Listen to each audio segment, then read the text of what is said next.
Wizard and Glass, and why so far it is the worst in the Dark Tower series. So, I'm currently on Wizard and Glass while I finished it, so I'm on to the next one. And so far, easily the worst. So the first three put the bar really high for me. I loved the drawing of three. That was excellent. Gunslinger, excellent. Wastelands, pretty good. This one here, oh, it's not good though. So, a little bit of context. I don't really, I don't really look into the book before I read it. So I just like to jump into it. So I guess if I knew what this book was going in, probably wouldn't be so disappointed with it. But I just found myself so impatient in the story when it kept going. So I'm gonna start with the good about Wizard of Glass. Eldred Jonas, pretty cool character. That's all I got. All I got to say about him. He's okay. He's a pretty cool villain. Um, Continuing on from the other Dark Tower books, Stephen King just has this amazing writing style. Like more than any other author, he is cinematic. He really makes movies inside your mind just with his writing style. It's so simple but so effective. Can't really articulate it better than that. It's just it's a great writing style for like imaginary movies inside your head. Um, I loved how it continued from the cliffhanger of the Wastelands. Obviously, you know that was interesting. That's about it for the good. The bad. So I didn't realize that going in, but this is essentially a love story. This is Roland's backstory, but not really. It's just kind of him falling in love with this random girl that he meets. And if I knew that going in, wouldn't be so upset with it.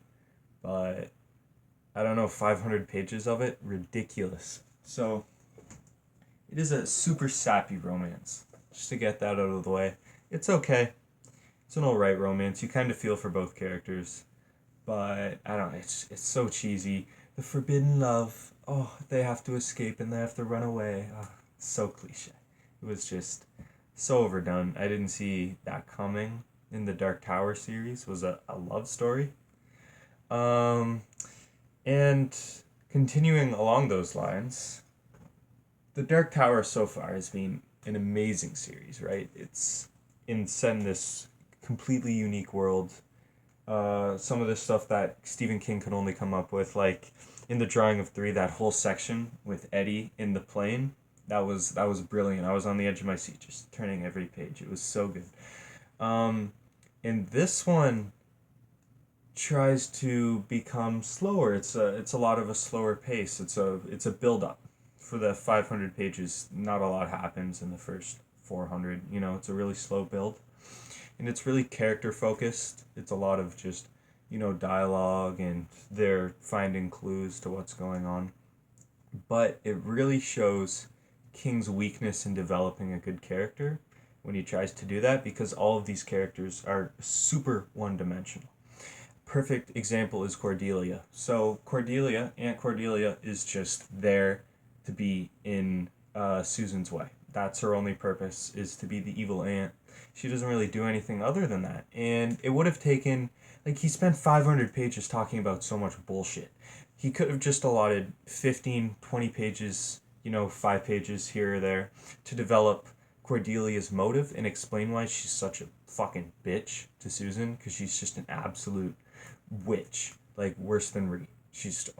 Cordelia was the worst. But King could have just given her a little bit of backstory, given her motive, and it would have made her such a more compelling victim. Like, he talks about how Cordelia is so jealous about Susan because she used to be young and pretty, and now Susan's young and pretty, and Cordelia just kind of wants to, settle down and just have money, so she's okay with pimping out Susan. But he doesn't really go deeper than that, and he started it, but I know he could have like developed Cordelia into an actual character instead of just an archetype to stand in front of Susan. And it's the same way with all those characters. They're all super one dimensional. He doesn't give them any motives. They're just there facing problems. Um, continuing on from that, little Roland, I was so excited to go back and see little baby Roland before he was, a fucking killer gunslinger. Like, the first thing you see Roland do in The Gunslinger is basically massacre an entire town. Man, woman, child, doesn't matter. Takes them all out.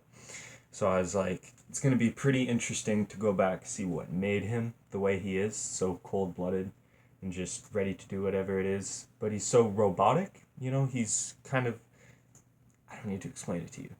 But I was excited to go see Roland's origin story. So anticlimactic. Just to see Roland, little Roland is big Roland. There's no difference. He's still just a robotic, entity with no humor at all. He's business. So there's no change in Roland. There's no character arc here. There's no, like, I could take a passage from baby Roland and put it in, compare it with a passage from grown up Roland, and you wouldn't know which one's which because they're just so similar. There's no character arc there. Roland at 14 is the same as Roland at however old he is. I don't know. But I found that really, really anticlimactic. And speaking of anticlimactic, this ending, holy shit. He builds up for 400 pages and then just kills Jonas, just shoots him in the face. That's it. Really? That's how it ends? He just shoots Jonas in the face. They flank, him and his friends, flank 40 men, take them all out. That's it, no plan, just kills them. Okay. Ugh. Such a bad ending. Wizard and Glass. I don't really know what to say. I'm gonna need a break from the Dark Tower series after this, because that was a hard pill to swallow. Wow.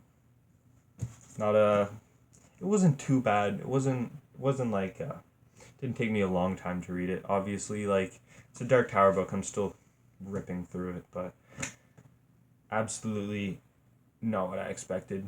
Not up to quality as the other ones. And I hope he continues the adventure in the next one instead of doing more flashbacks and love stories. So, have a good one.